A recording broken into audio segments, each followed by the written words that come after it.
and welcome to another Tech Tip Thursday. I'm here to talk a little bit about ways you can monitor student progress.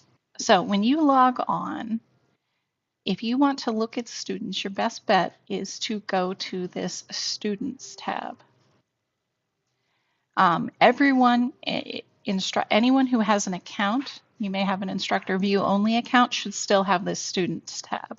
The Ready to Score and the alerts will be custom to the teachers who are in the classes, but everyone can see the students.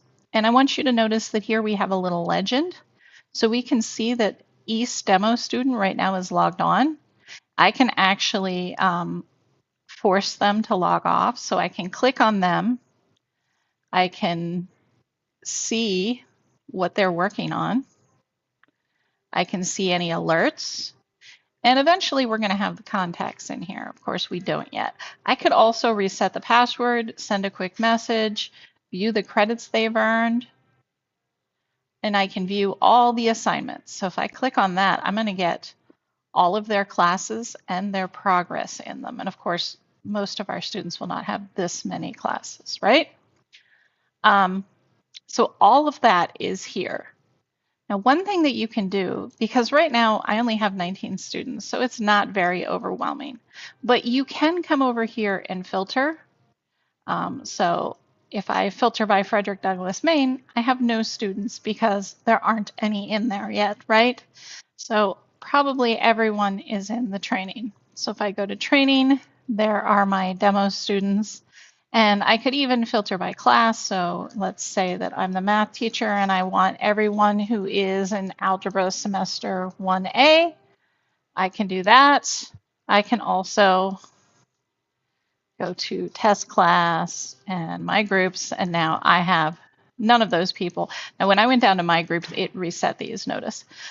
So my groups is a custom filter that you can set up, and I'm going to show you how to do that.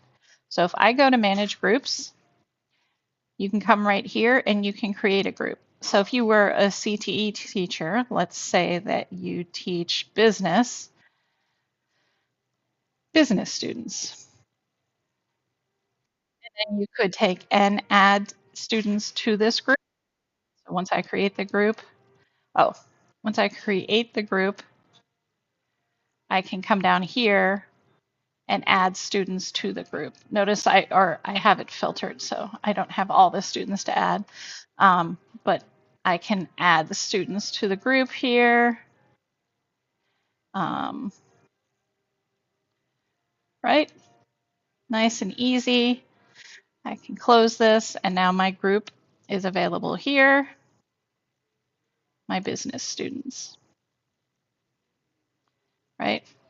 I also want to point out to you, you have the ability to see where students are at with these little icons, okay?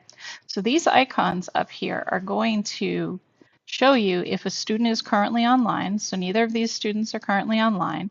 If they're waiting for something to be graded, it's going to have that little clock. If they're inactive for too long, let me unfilter, and you can see some that have that. So you see these all have that explanation point. Okay, if they've completed modules, if they have a message, if they have an assessment, if they did an activity, if they're locked. So this gives you a lot of information that you can see where students are. Anyway, I hope that everyone is going to make use of this, and this is really the best way to view our students at Edmentum, and I think this is going to be a great time saver to let you know who's working, and even you can see who's at school currently on something. I hope you guys have a great week. Bye.